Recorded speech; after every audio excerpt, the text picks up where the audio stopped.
Hello my trader friends, I hope you all are doing well. Friends, आज जो हमारा topic 3 है उसके अंदर हम लोग सपोर्ट एंड रेसिस्टेंस को डिस्कस करने वाले हैं। तो चलिए हम लोग स्टार्ट करते हैं आज का जो हमारा टॉपिक है। और फ्रेंड्स, प्लीज़ आपसे रिक्वेस्ट है कि एक नोटबुक और एक पेन साथ में रखिएगा, ताकि कुछ इंपॉर्टेंट पॉइंट आपको जो लगे वो नोट डाउन करना चाहिए, उसे ज़रूर कीजिएगा नोट डाउन, ताकि बार बार आपको वीडियो ना देखना पड़े और वो चीज़ क्लियर हो जाए आपको नोट देख कर ही। ठीक है। तो हमारा जो आज का टॉपिक है सपोर्ट एंड रेसिस्टेंस देखते हैं। सपोर्ट और रेसिस्टेंस जो है फ्रेंड्स, ये एक पॉइंट होता है जो हम लोग जो शेयर का जो ग्राफ चलता रहता है उसमें हम लोग निकालते हैं। ये एक बहुत ही इंपॉर्टेंट टॉपिक है फ्रेंड्स, इसे अच्छे से आप लोग कंसीडर कीजिएगा, अच्छे से समझिएगा।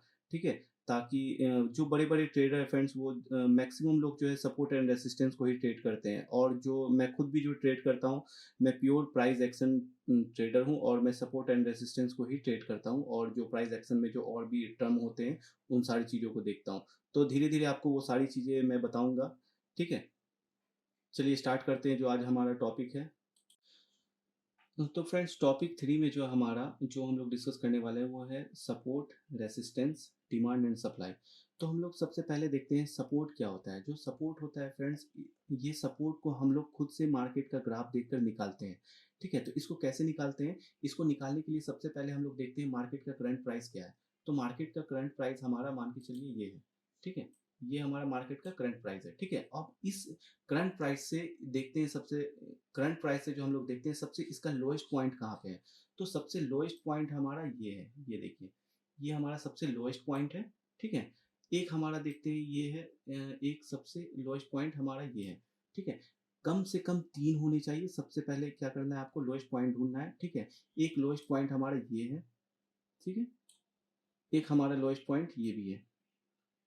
ठीक है। इसमें देखिए, इस ये जो ग्राफ है इसमें हम लोगों ने 4 लोएस्ट पॉइंट को ढूँढा है। ठीक है। तो आप देखिए क्या होता है, ये जब 3 कम से कम 3 आप लोएस्ट पॉइंट को ढूँढिए और वहाँ पे एक लाइन लाइन खींच दीजिए। ठीक है। आप एक लाइन यहाँ पे आपने ड्रॉ कर लिया। ठीक है। ये जो लाइन है ये हमारा सपोर्ट लाइन के ऐसा काम करेगा। आप देखिए सपोर्ट लाइन, आप समझ गए होंगे। सपोर्ट लाइन निकालने के लिए जो लोएस्ट पॉइंट होता है सबसे पहले उसको हम लोग देखते हैं कहाँ पे लोएस्ट पॉइंट है, और उस लोएस्ट पॉइंट पे कम से कम 3 पॉइंट आपको ढूँढना होगा जहाँ पे मार्केट आकर रुका है, फिर वहाँ से रिवर्स ऊपर चला गया है। ठीक है? वहाँ से रिवर्स हो गया मार्केट। ठीक है? तो हम लोग जैसे देख रहे हैं ये जो ग्राफ है ये चलते आ रहा है, यहाँ पे इसने यहाँ पे टच किया इस लाइन को, फिर ये ऊपर चला गया। ठीक है? फिर यहाँ पे ये इसको नहीं लेंगे क्योंकि ये जो है लोएस्ट पॉइंट पे नहीं आ रहा है। ठीक है? तो ये जो है लोएस्ट पॉइंट से जो है ये थोड़ा ऊपर है। ठीक है? फिर यहाँ पे आया, फिर ये लोएस्ट पॉइंट को टच किया। ठीक है? फिर यहाँ से मार्केट ऊपर गया। ठीक है? फिर यहाँ पे आया, फिर ये देखिए लोएस्ट पॉइंट को ये टच किया। तो हमको 3 हम लोगों को कम से कम 3 हम लोग को निकालना होता है। 3 हम लोग निकाल चुके हैं। ठीक है? यहाँ पे हम लोगों ने 4 निकाला है, बट कम से कम 3 होना चाहिए। जब ये 3 लोएस्ट पॉइंट आपको मिल जाए तो समझिए वो हमारा जो है सपोर्ट लाइन है। ठीक है? अब सपोर्ट लाइन आप समझ गए होंगे, सेम जो इस तरह से जो होता है रेसिस्टेंस लाइन्स भी जो है सेम ही होता है। ठीक है? रेसिस्टेंस लाइन भी हम लोग उसमें कम से कम 3 पॉइंट को निकालते हैं। ठीक है? आप ये देखिए, एक है ये हमारा, दूसरा है ये हमारा। ठीक है? ये देखिए तीसरा हमारा ये है। ठीक है? यहाँ पे देखिए रेसिस्टेंस लाइन्स में भी हम लोग क्या करते हैं, सेम जैसे सपोर्ट लाइन निकालते हैं वैसे हम लोग रेसिस्टेंस लाइन को निकालते हैं। और रेसिस्टेंस लाइन को जब हम लोग निकाल लेते हैं, ठीक है, तब आप यहाँ पे एक लाइन ड्रॉ कर देते हैं। ये हमारा रेसिस्टेंस लाइन हो गया और ये हमारा सपोर्ट लाइन हो गया। तो आप एक चीज़ नोटिस कीजिए फ्रेंड्स, जब देखिए मार्केट यहाँ से निकला। ठीक है? अब यहाँ पे इस पॉइंट को टच करता है, यहाँ से मार्केट रिवर्स आ जाता है। ठीक है? फिर आप यहाँ से मार्केट चलता है, फिर ये नीचे आता है, यहाँ पे मार्केट इस लाइन को टच करता है, फिर यहाँ से ऊपर चला जाता है। ठीक है? फिर यहाँ पे आके टच करता है, यानी कि इस लाइन को ब्रेक नहीं कर रहा है। मार्केट जो है इस लाइन का रिस्पेक्ट कर रहा है, और इस लाइन को टच करने के बाद मार्केट जो है ऊपर चला जा रहा है। ठीक है? तो सेम रेजिस्टेंस लाइन पे भी वही हो रहा है। देखिए ऊपर जब जा रहा है मार्केट, इस लाइन को टच कर रहा है, यहाँ से फिर मार्केट नीचे आ जा रहा है। सपोर्ट लाइन पे जब इस लाइन को टच कर रहा है, ये ऊपर चला जा रहा है मार्केट। तो ठीक है? तो यहाँ पे यहीं से हम लोग का जो स्टार्ट होता है, हम लोग का ट्रेडिंग जर्नी स्टार्ट होता है। जो हम लोग ट्रेड लेते हैं तो सबसे पहले जो है हम लोग सपोर्ट एंड रेसिस्टेंस को निकालते हैं। ठीक है? उसके अकॉर्डिंग हम लोग को ट्रेड प्लान करना होता है। तो आप जैसे मान के चलिए, आप सपोर्ट एंड रेसिस्टेंस समझ गए कैसे निकालते हैं। ठीक है? अब मान के चलिए हम लोग देखते हैं डिमांड एंड सप्लाई। तो तो फ्रेंड्स कोई भी जो बिज़नेस है, उसके अंदर डिमांड एंड सप्लाई काम करता है। कोई भी बिज़नेस आप कीजिए, चाहे वो किसी भी चीज़, किसी भी सेक्टर में आप कोई भी सेगमेंट में आप बिज़नेस कीजिए, तो वहाँ पे जो है डिमांड एंड सप्लाई काम करता है। सेम जो शेयर मार्केट का जो हमारा शेयर मार्केट जो हमारा है, तो इसमें भी हम लोग जो है डिमांड एंड सप्लाई ही इसमें भी जो है डिमांड एंड सप्लाई ही काम करता है, ठीक है? तो अब जैसे मान के चलिए यहाँ पे देखिए, जब यहाँ पे क्या है सपोर्ट पे जो है वहाँ पे हमेशा बायर बायर एक्टिव होते हैं, ठीक है? बायर एक्टिव क्यों होते हैं? अब मान के चलिए यहाँ पे प्राइस हाई है, ठीक है? अब मान के चलिए यहाँ पे आप देख रहे हैं, यहाँ पे मान के चलिए प्राइस हाई है, ठीक है? यहाँ पे प्राइस हाई है, अब मार्केट यहाँ से नीचे आता है सपोर्ट पे, ठीक है? तो यहाँ पे जो है प्राइस जो है शेयर का जो प्राइस है वो बहुत लो हो जाता है, ठीक है? तो जब होता है शेयर प्राइस जब लो होता है तो सब उसको खरीदना चाहते हैं, ठीक है? जब खरीदना चाहते हैं, जब इसकी यहाँ पे जो है यहाँ पे बायर बैठे हैं, सपोर्ट लाइन पे बायर बैठे हैं, तो यहाँ पे जब ये खरीदेंगे, इसकी डिमांड बढ़ेगी, तो ये जाहिर सी बात है मार्केट जो है ऊपर जाएगा, ठीक है? तो आप देखिए जब डिमांड बढ़ता है, जब जो है यहाँ पे देखिए, डिमांड जब बढ़ता है सप्लाई से, ठीक है? तो कौन एक्टिवेट होता है? बायर एक्टिव होता है, ठीक है? ये कोई फॉर्मूला नहीं है, ये मैं अब बस आप लोगों को समझाने के लिए बनाया हूँ, ठीक है? जब डिमांड हमारा बढ़ता है, तो क्या होता है? बायर एक्टिव होता है।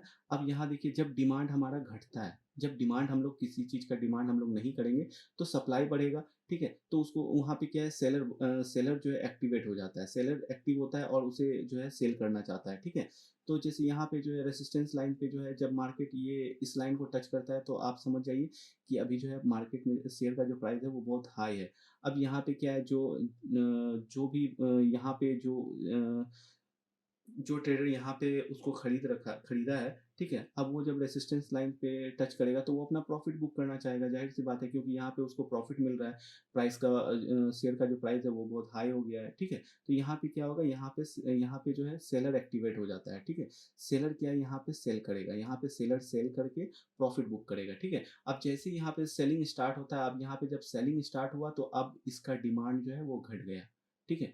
अब डिमांड घट गया, तो अब इसको मार्केट में शेयर अवेलेबल है, लेकिन उसको खरीदने वाला कम लोग हैं, मतलब जो बेचने वाला है वो ज़्यादा है, खरीदने वाला कम है, तो अब उसका प्राइस जो है वो तो गिरेगा ही, ठीक है? तो देखिए यहाँ पे ये जो शेयर प्राइस है इसका यहाँ पे गिर गया है, ये गिर रहा है शेयर, यहाँ पे कैंडल जो है नीचे नीचे बनाता जा रहा है, ठीक है? ठीक है? तो अब सेम जो सपोर्ट लाइन पे होता है, जब यहाँ पे मार्केट आता है, ठीक है? सपोर्ट लाइन पे आता है, तो यहाँ पे क्या है कि यहाँ पे जो है हमारा बायर एक्टिव होता है, ठीक है? अब यहाँ पे क्या है कि शेयर का जो प्राइस है वो बहुत कम हो गया है, ठीक है? शेयर का प्राइस जो है वो मतलब बहुत कम है। अब क्या है कि हम अगर खरीदते हैं यहाँ पे कम प्राइस में कोई भी चीज़ मिलेगा, तो आप ज़ाहिर-सी बात है खरीदेंगे। आप जब खरीदते हैं तो यहाँ पे जो डिमांड है इसकी बढ़ जाती है, ठीक है? तो यहाँ पे डिमांड बढ़ता है, तो इसमें क्या होगा, इसमें तेज़ी आएगा। कोई भी चीज़ का डिमांड बढ़ता है, तो ज़ाहिर-सी बात है उसका उसका जो है वैल्यू जो है बढ़ता है, उसका प्राइस जो है बढ़ता है।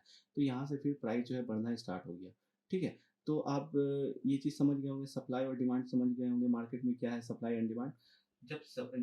सप्लाई जब बहुत ज़्यादा होता है, तो वहाँ पे सेलर एक्टिव होता है, और जब डिमांड मार्केट में बढ़ता है, तो वहाँ पे बायर एक्टिव होता है, ठीक है? आप समझ गए होंगे ये 2 चीज़, ठीक है? लेकिन एक और चीज़ मैं इसमें बता दूँ फ्रेंड्स, जो हमारा रेजिस्टेंस लाइन है और ये जो सपोर्ट लाइन है, ठीक है? ये एक लाइन नहीं, एक ज़ोन भी होता है, ठीक है? आप ये मान के चलिए एक ज़ोन नहीं, एक लाइन नहीं, इसको ज़ोन की तरह से भी देख सकते हैं। कोई मान के चलिए ये लाइन है, ठीक है? आप यहाँ पे क्या करते हैं, ये हम लोग इस पे देखते हैं, ट्रेडिंग व्यू ऐप पे।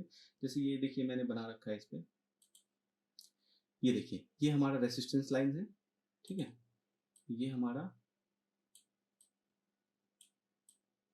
रेजिस्टेंस और ये हमारा सपोर्ट लाइन है, ठीक है? अब यहाँ पे देखिए, ये जो है एक लाइन खींची हुई है, लेकिन हम लोग फ्रेंड्स इसको लाइन नहीं लेते हैं, यहाँ पे हम लोग क्या करते हैं, एक ज़ोन ले लेते हैं, ठीक है?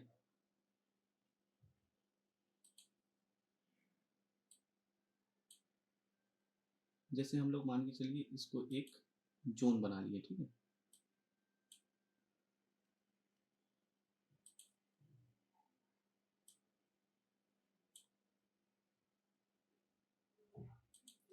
अब मान के चलिए ये जो लाइन है फ्रेंड्स, ठीक है? ये जो लाइन है, यहाँ पे आप देखिए ये कभी भी जो है ज़रूरी नहीं है कि ये एकदम इस लाइन को ही टच करके वो नीचे आएगा, ठीक है? ये क्या है, कभी-कभी क्या है ना, ये लाइन से थोड़ा-सा ऊपर भी चले जाएगा। 2-4 पॉइंट, 5 पॉइंट, 10 पॉइंट का हम लोग एक ज़ोन डिसाइड करते हैं। ये ज़ोन में जब भी मार्केट आएगा, यहाँ से जो है इसको हम लोग रेजिस्टेंस लाइन समझेंगे, ठीक है? ये जो ज़ोन है, ये 5-10 पॉइंट का आप लोग ले लीजिए, एक ज़ोन समझ लीजिए, ठीक है? अब उस ज़ोन में जब भी मार्केट आएगा, वहाँ से वो मार्केट रिवर्स नीचे आएगा, ठीक है? सेम ऐसे सपोर्ट में भी होता है, ठीक है? आप सपोर्ट में क्या कीजिए, सपोर्ट में भी एक इस तरह से सॉरी इस तरह से एक रेक्टेंगल लाइन ड्रॉ कर लीजिए, ठीक है? जब ये रेक्टेंगल लाइन के अंदर मार्केट आएगा, ठीक है? तो यहाँ से जो है ये मार्केट ऊपर जाएगा, ठीक है? अब ये हो सकता है, ज़रूरी नहीं है कि ये मार्केट यहाँ से गारंटीड रिवर्स होगा होगा ही, ठीक है? ये इसको तोड़ के जो है नीचे भी जा सकता है, इस लाइन को जो है ब्रेक करके ये नीचे भी जा सकता है, ठीक है? अब जैसे ये सपोर्ट रेजिस्टेंस लाइन है, ज़रूरी नहीं है कि ये मार्केट इसको टच करेगा और नीचे ही जाएगा। पॉसिबिलिटी होती है कि रेजिस्टेंस लाइन तक जाएगा, यहाँ पे हमको अपना प्रॉफिट बुक करना है। उसके बाद मार्केट जहाँ जाना है जाए, ठीक है? लेकिन अभी जो है हम लोग देखते हैं, ये जो रेजिस्टेंस लाइन है, जब भी इस लाइन के पास मार्केट आएगा, हम लोगों को अपना प्रॉफिट बुक करना है, जो हम लोगों ने यहाँ पे बाय किया होगा, ठीक है? यहाँ पे हम लोग अपना प्रॉफिट बुक करेंगे और मार्केट से एग्ज़िट ले लेंगे, ठीक है? और हो सकता है मार्केट इसको ब्रेक करके ऊपर भी चले जाए। ऊपर जाएगा तो हमारा क्या है, हम लोग जो है मार्केट में ऑलरेडी यहाँ पे हम लोग एग्ज़िट मार चुके हैं रेजिस्टेंस लाइन को देखकर, ठीक है?